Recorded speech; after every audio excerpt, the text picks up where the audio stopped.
हरि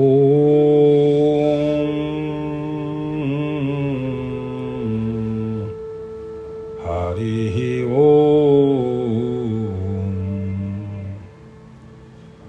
गुरु ब्रह्मा गुरुर्विष्णु गुरुदेव महेश्वरा गुरु साक्षात् परब्रह्म तस्मै श्री गुरुवे नमः। तो आइए सद्गुरुदेव भगवान के चरणों में प्रणाम करते हुए, कल हम आपको बता रहे थे भगवान का जब जन्म हुआ दिन के समय में ठीक 12 बजे, तो राम जी रोए, भाई लीला करनी थी उन्होंने। फिर लक्ष्मण जी जन्मे, वो भी रोए। भरत जी हुआ, शत्रुघ्न जी पैदा हुए, तो सब बच्चे रोते हैं जन्म के समय पर। तो भगवान का जो जन्म हुआ ठीक रात्रि को 12 बजे हुआ, तो भगवान जब बाल कृष्ण बनकर आए तो रोए नहीं, बिल्कुल नहीं रोए। क्यों नहीं रोए? कि सामने कंस मामा का भय, तो इसलिए रात्रि को आए। यानी कि टेढ़े लोगों के साथ भगवान टेढ़े बनकर ही आते हैं। इसलिए श्री कृष्ण भगवान टेढ़े ही खड़े हैं, और टेढ़े ही नगरी है, और टेढ़ा ही मुकुट है, इसलिए बंसी भी टेढ़ी होकर बजाते हैं। इसलिए कर्म भी टेढ़े हैं। इसलिए परमात्मा का अच्छे स्वभाव वालों के साथ अच्छे स्वभाव वाले, टेढ़ा वालों के साथ टेढ़ा स्वभाव है। पर जब मर्यादा में रहे तो भगवान श्री राम के रूप में रहे, और जब टेढ़े बने टेढ़ों के लिए तो भगवान आज भी टेढ़े ही खड़े हैं। देखो राम जी सीधे खड़े होते हैं, और भगवान श्री कृष्ण जो है टेढ़े खड़े होते हैं। इसलिए भगवान श्री कृष्ण का जो जन्म हुआ उसमें भगवान रोए नहीं। इसलिए हमारे यहाँ राम जी को सीधा सरल स्वभाव है, और श्री कृष्ण भगवान का सीधा भी और सरल भी है और टेढ़ा भी है। इसलिए कंस जैसे टेढ़े लोगों के लिए टेढ़ा ही बनकर आना पड़ता है। तो आइए, हमारे जो भगवान हैं 24 अवतार भगवान के इस धराधाम में हुए। इस मृत्युलोक में भगवान जो है इस भारतवर्ष में 24 बार भगवान आए हैं। इसलिए विदेशों में देखते हैं आप, अमेरिका, कनाडा, जो बाहर की कंट्रियां हैं, वहां भगवान का एक भी अवतार नहीं हुआ। और जो भारतवर्ष है ये दिल है, दिल हृदय है। इसलिए भगवान हमेशा देखते हैं हृदय में ही प्रकट रहते हैं। इसलिए जो भारत की नगरी है वो जो है हृदय है। उस हृदय में भगवान आते ही रहते हैं। इसलिए परमात्मा 24 बार आए। इसलिए गायत्री मंत्र भी 24 अक्षरों का है। जो हम गायत्री मंत्र का जो जप करने वाले लोग हैं वो सब जानते हैं, 24 अक्षर है गायत्री मात्रा में। इसलिए भगवान भी 24 बार इस धराधाम में आए। भगवान के 24 अवतार भाई, पश्यन्त तो रूपमदभ्र चक्षुषा सहस्रपादोर्भुजाननाद्भुतम् सहस्रमूर्घ श्रवणाक्षनासिका सहस्रमूलाम्बरकुण्डलोलसत्। तो भगवान के जो है कहते हैं कि अनंत भुजाएं हैं भगवान की, अनंत। और भगवान के उरु, पैर, नासिका और सिर और कान, आंख आदि जो है भगवान की सुशोभित हो रही है। वह स्वरूप बहुत सी कुंडल मुकुट आदि से दीप्यमान है। इसलिए भगवान ने सर्वप्रथम जो है, मैंने पिछली बार आपको बताया था, जो सबसे पहले अवतार भगवान के हुए वो सनक, सनातन और सनंदन और संत कुमार, ये 4 भाई हैं।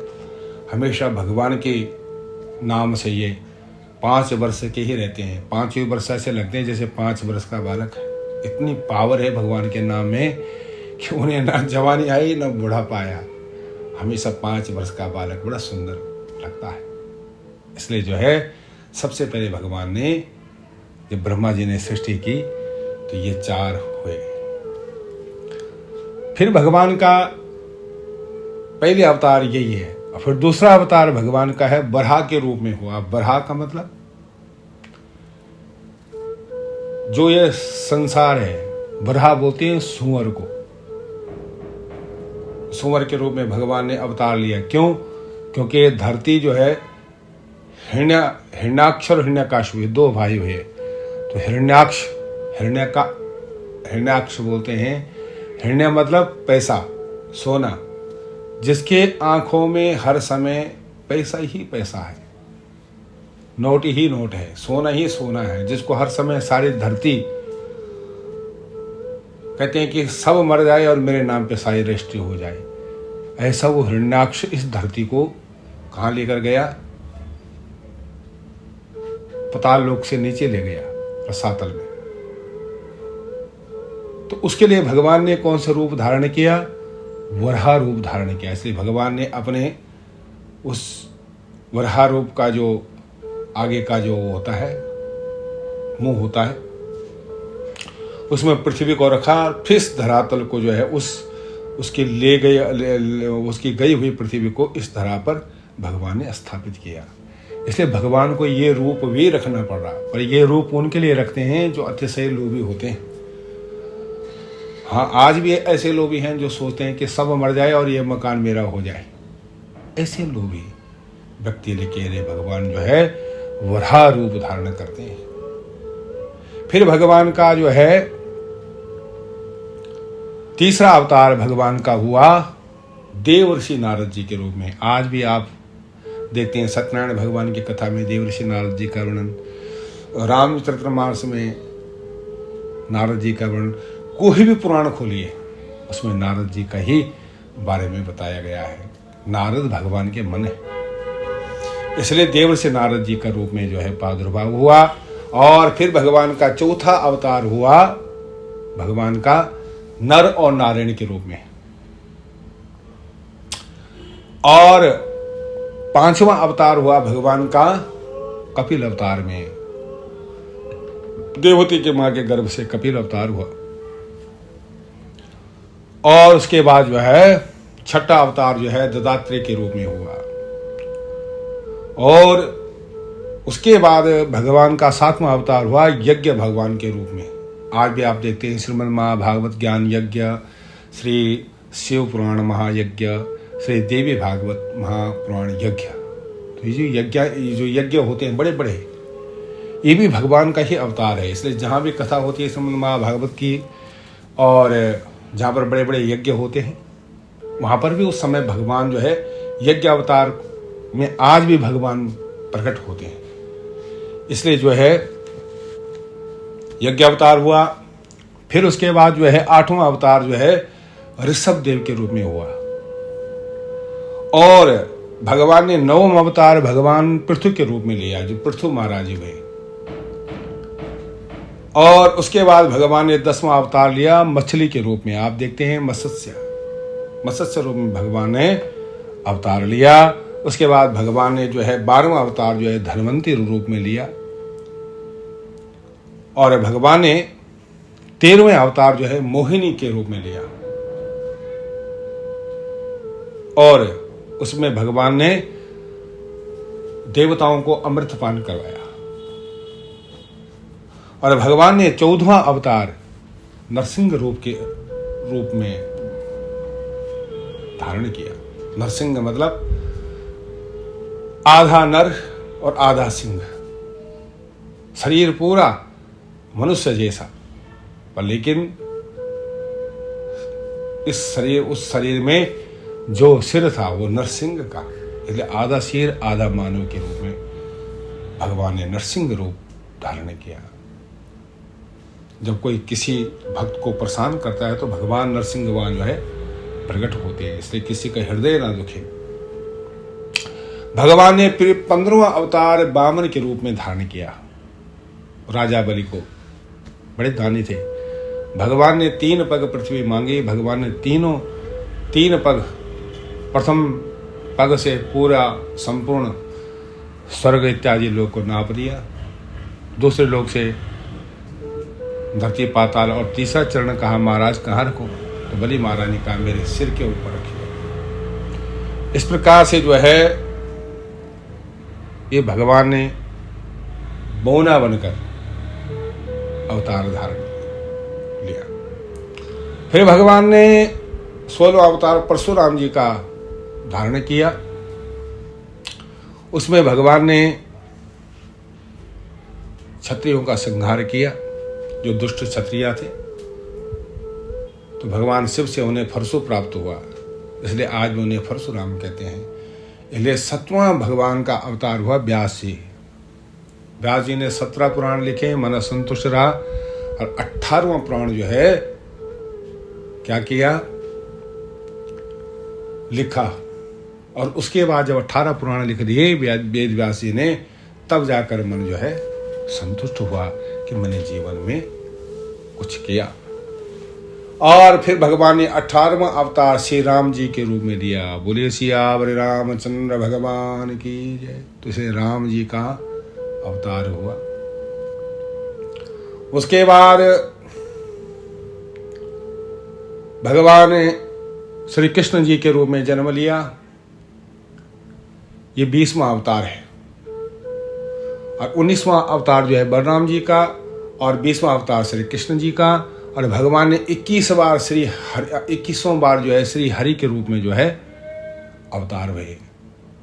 ध्रुव जी को दर्शन देने के लिए हरि अवतार में आए भगवान। और उसके बाद जो है भगवान का 20वां अवतार हुआ श्री हंस जी के रूप में, हंसारूप। और हंस रूप में जैसे अवतार लिया तो भगवान ने 23वां अवतार जो है बुद्ध जी के रूप में लिया, जिनको आज जो है पूरे विश्व में आपने सुना होगा बुद्ध जी महाराज। बुद्धम शरणम गच्छामि। भगवान आज कई भक्त जो है बुद्ध के बने हुए हैं, इसलिए जो है। और आने वाले समय में जो है इस कलयुग में जब अंत आ जाएगा तब भगवान कलिक रूप में अवतार लेंगे। और तब जो है भगवान जो है जब इस कलयुग में बड़े बड़े पाप होने शुरू हो जाएंगे, तब भगवान जो है यदा यदा धर्मस्य ग्लानिर्भवति भारत, जब इस धराधाम में अधर्म होता रहेगा तब भगवान का यहाँ इस पृथ्वी में, इस हृदय रूपी पृथ्वी में जो है भगवान का अवतार होता रहेगा। इसलिए भगवान सर्वव्यापक है, निराकार है। परमात्मा ऐसा नहीं है कि सब जगह है, वो देश विदेश, अंतरिक्ष में, धरती में, पाताल में, सब जगह जो है भगवान का ही स्वरूप है। जड़ चेतन जग जीवमयी सकल राममयी जान। इसलिए भगवान का ही सारे ये संसार बनाया हुआ है। इसलिए सर्वव्यापक परमात्मा को हर जगह सर्वत्र यत्र तत्र सर्वत्र सब भगवान का दर्शन करना चाहिए। जितने भी जड़ जीव जंतु, ऐसा नहीं है कि गधे में भगवान नहीं, गधे में भी भगवान है, सुअर में भी भगवान है, कुत्ते में भी भगवान है। सब जगह जो है, अगर आप पीपल का वृक्ष देखोगे उसमें भी भगवान, कितनी बड़ी मर्यादा है। बड़ वृक्ष देखो उसमें भगवान। हमारे यहाँ तुलसी के पौधे में भगवती माँ तुलसा देवी। इसलिए भगवान जो है सब में है। और हमारे हिंदू सनातन धर्म में तो सब भगवान है जिन्होंने सत्य का पालन किया है। चाहे वो तुलसी हो, चाहे वो पीपल का वृक्ष हो, चाहे वो मनुष्य हो, चाहे वो दानवी क्यों ना हो, सब पूज्य बने हैं जिन्होंने भगवान का शरण ली और भगवान केशव के जो शरण में गए हैं, जिन्होंने सत्य का आचरण किया, वो सब आज भी लिखते हैं परम पूज्य फलाने महाराज जी। तो इसलिए जो है, जो भगवान के अनन्य भक्त हैं, वो सब परमात्मा के ही, जितने भी जीव चराचर जगत भरा हुआ, ये सब भगवान के अंश हैं। इसलिए भगवान हर जगह है। इसलिए ये जो आपको सब नजर आ रहा है, ये सब भगवान में ही है। वही आधारभूता महाशक्ति है। तो प्राम्बा माँ भगवती राजराजेश्वरी जगदम्बा ही इस धरती की मातृ रूप में है। इसलिए माँ या देवी सर्वभूतेषु मातृरूपेण संस्थिता, जगदम्बा ही इस धरती में जो है माता के स्वरूप में है। यही शक्ति जो है षोडश कलाओं से युक्त है। माँ शक्ति दुर्गा जो है वो षोडश कलाओं से जो है युक्त है। इसलिए चंद्रमा भी जो है षोडश कलाओं से युक्त है। और उसी कारण सूर्य शक्ति भी जो है, सूर्य भगवान भी जो है षोडश कलाओं से युक्त है। षोडश कलाओं पुरुषः। इसलिए परमात्मा जो है भगवान श्री कृष्ण जो है फिर 64 कला पूर्ण है। वैसे तो 16 ही होती, पर भगवान ने 64 दिन में देखो 64 विद्याओं का संदीपनी के यहाँ उन्होंने प्राप्त किया। तो भगवान तो 64 कलाओं से भी युक्त है। भगवान श्री कृष्ण स्वयमेव परमात्मा, स्वयमेव श्री कृष्ण है। भगवान श्री राम स्वयमेव भगवान। जितनी मर्यादा होनी चाहिए मर्यादा में भगवान श्री राम है। इसलिए 14 कला और 15वां 16वां कला जो है भगवान श्री कृष्ण। इसलिए वो संपूर्ण ऐश्वर्य से युक्त है। तो इसलिए भगवान श्री कृष्ण का ही सब लोग आज भी उच्चारण करते हैं, उन्हीं का ही भजन गाते हैं, उन्हीं का भजन का स्मरण करते हैं। तो इसलिए संतों ने, महापुरुषों ने, सबने यही बताया कि जो भगवान श्री राम ने किया है वो सबको करना है। और कृष्ण ने जो लीला करी है वो लीला कठिन है। इसे राम जी ने जो किया वो हमको करना है। कृष्ण ने जो बोला है वो हमको करना है। और इसलिए हमारे यहाँ रामचरितमानस से जीना सीखो, भागवत से मरना सीखो और गीता से बोलना सीखो। कैसे बोलना है गीता बता दी,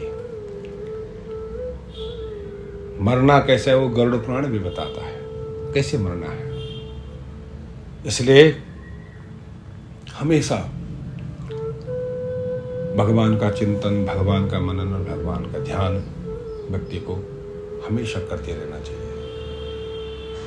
तो अच्छे लोग जो होते हैं वो तो देखो इस मृत्यु लोक में पता लगता है कौन से लोक में व्यक्ति आया है। वैकुंठ से आया है, नरक से आया है, पूर्व से आया है, ये पितृलोक से आया है। सब पता लगता है। पहचानने वाले पहचानते हैं। इसलिए कहते हैं जो अच्छे लोग हैं उस स्वर्ग लोक से आए हुए व्यक्ति की पहचान है। कहते स्वर्गस्थितानाम मेहलोक जीवे। स्वर्ग से आए हुए व्यक्ति के लक्षण बताए गए हैं। स्वर्गस्थितानाम मेहलोक जीवे। 4 चिन्ह होते हैं स्वर्ग से आए हुए व्यक्ति को। स्वर्गस्थितानाम मेहलोक जीवे 4 चिन्हानि वसंत देहि। 4 चिन्ह होते हैं।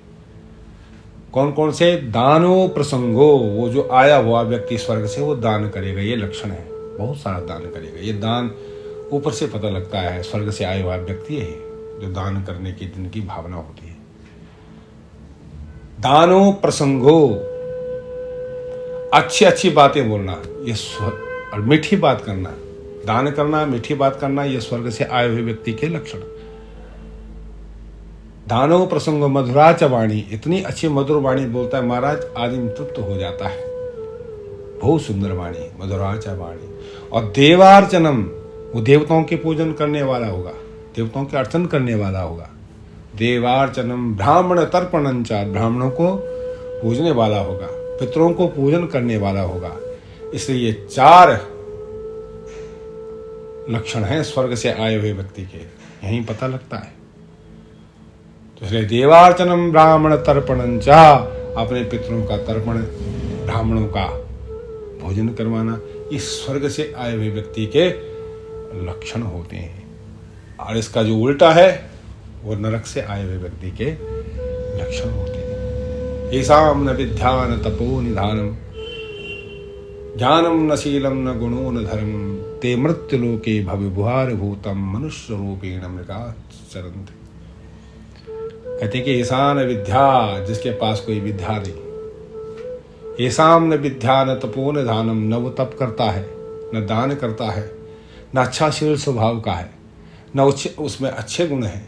येषां न विद्या न तपो न दानम, न ज्ञानम, उसके अंदर कोई ज्ञान भी नहीं है, ज्ञानम न शीलम, न कुछ अच्छा स्वभाव, न अच्छा धर्म, गुणों न धर्म, उसके अंदर न तो गुण है, न धर्म का पालन करता है, न परिवार का पालन करता है, न माता पिता की सेवा करता है, न इस संसार में लोक धर्म के अनुसार नहीं जो जीता। ते मृत्युलोके भव्यवार होता, वो व्यक्ति जो है ते मृत्युलोके, इस मृत्युलोक में वो भार है। मनुष्य रूपेण मृगाचरन्ति, जिस प्रकार से वो मनुष्य रूप में ऐसा विचरण कर रहा है जैसे वन में मृग विचरण करता है, कभी इधर भागता, कभी उधर भागता है, कभी उधर भागता है। इसलिए गुणहीन नहीं रहना, गुणी रहना, और निगुरु भी नहीं रहना। इसलिए जीवन में गुरु होना भी परम आवश्यक है। बिना गुरु का भवनिधि पार नहीं हो सकता। इसलिए गुरु भी बनाना बहुत जरूरी है। जीवन के अगर जीवन का लक्ष्य है तो बिना गुरु का परमात्मा से पार पाना बड़ा कठिन है। इसलिए गुरु होना परम आवश्यक है। एक बार एक गुरु गोविंदम 2 खड़े, कोई चेला था और गुरु जी ने बताया कि तुझे भगवान की प्राप्ति होगी, और एक दिन हो गई। गुरु जी भी खड़े हो गए और भगवान श्री कृष्ण भी खड़े हो गए। अरे गोविंद जी खड़े हो गए श्री कृष्ण, और एक तरफ गुरु जी भी खड़े हो गए। तो शिष्य ने सोचा अब मैं क्या करूं, किसके सबसे पहले चरणों में पढ़ूं। तो गुरु गोविंदम 2 खड़े, काके लागू पाए। अगर हम जैसे विचार आ जाए तो हम सीधा भगवान के चरणों में प्रणाम करते हैं, पर लेकिन नहीं। जिस गुरु ने भगवान के बारे में बताया, उसका स्वभाव बताया, उसके गुण बताए, उसका प्रेम बताया, कैसे भगवान को प्राप्त करना है, वो तो सदगुरु है। इसलिए शिष्य बड़ा समझदार था। तो ना जो भगवान को मिलाने वाले हैं वो तो मेरे सदगुरु हैं। इसलिए कहा गुरु गोविंदम 2 खड़े, काके लागों पाए, बलिहारी गुरु आपने, गोविंद दियो बताए। हे गुरुदेव, अगर आप नहीं होते तो मैं भगवान को कैसे प्राप्त कर सकता था। इसलिए सबसे पहले गुरु चरणों को प्रणाम किया और उसके बाद फिर भगवान को प्रणाम किया। तो इस प्रकार से जो है हमेशा गुरु का ध्यान करें। बंधे बोधमयम नित्यम गुरु शंकर रूपिणः। जिनके कोई गुरु नहीं है उनके गुरु भगवान शिव है। इसलिए बंधे बोधमयम नित्यम, हमेशा वो बोध बना हुआ रहे, नित्य बना रहे। पर लेकिन बोध नहीं होता है, क्यों? बोले वैराग्य की कमी। इसलिए वैराग्य जब होगा तब ज्ञान टिकेगा। वैराग्य के पतीले में ही ज्ञान को टिकना पड़ता है, और जब वैराग्य नहीं है तो ज्ञान कहाँ से रहेगा। इसलिए एक दूसरे के पूरक है, वैराग्य होना परम आवश्यक है। और वैराग्य आता ही है जब शमशान घाट पे जाओ, तब वैराग्य आता है। जब कोई अपना कोई मर जाता है तब वैराग्य आता है।